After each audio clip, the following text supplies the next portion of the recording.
Matthew, Mark, Luke, and John, who were they? Matthew who? Mark who? Luke who? And John who? What were their last names? When did they write?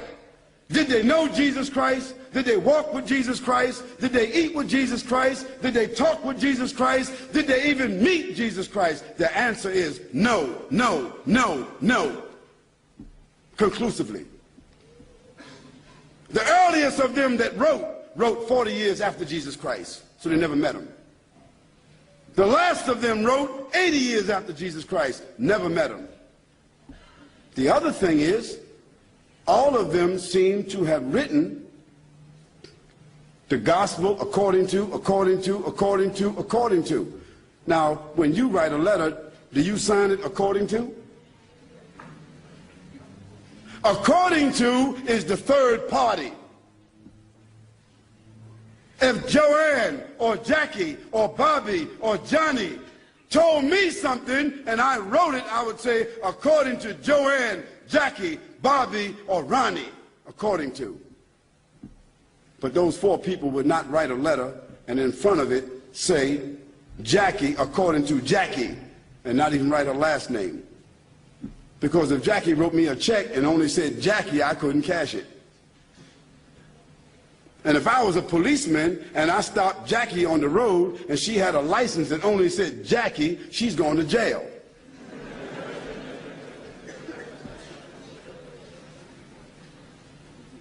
Where in the world is a document with only one name of four different writers that did not meet the one whom they're writing about? Where is that accepted in the whole world? Nowhere except in the Bible.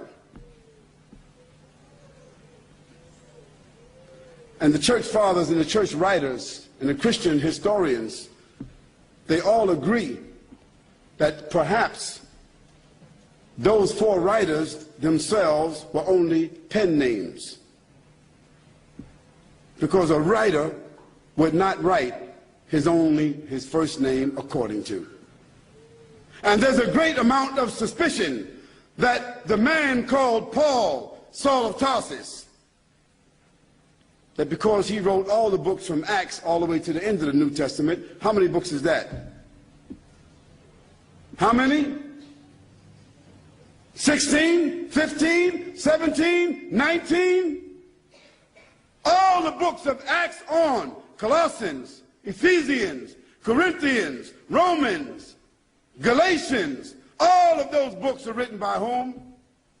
Paul, Saul of Tarsus, another man who never walked, who never talked, who never met, who never ate, who never prayed, who never knew Jesus Christ. Isn't that something?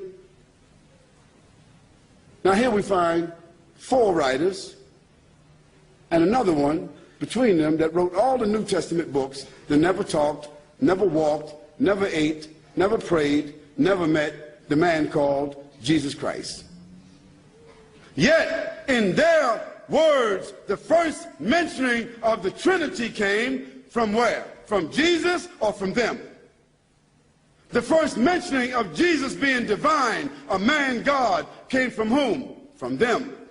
The first mentioning that Jesus is the Son of God came from whom? From them. Jesus never said in his own words any such words, but it was the men who never met him, who claimed to have written, who didn't know their last names. And Paul, by the way, before he had that vision on the road to Damascus that only he saw and only he heard, guess what his occupation was? Do you know? He was a bounty hunter, a hunter of Christians, hunting them down like animals, binding them and bringing them to where? To Rome, so that they could be executed. Now, if Hitler, after killing thousands of Jews, said that on the road to Berlin, he had a vision that he was named an apostle to the Jews, and he wrote 20 books that all the Jews are supposed to follow, Do you think they would be following that book? I don't understand how people just don't read history. This is not what Khalid said, so don't get angry with me. This is your own scripture, your own Bible scholars, the own church fathers. All of them agree that Paul never met Jesus, that Matthew, Mark, Luke, and John never met Jesus. By the way, they were not disciples. Nor were they walkers and talkers of the disciples. They were just writers and historians.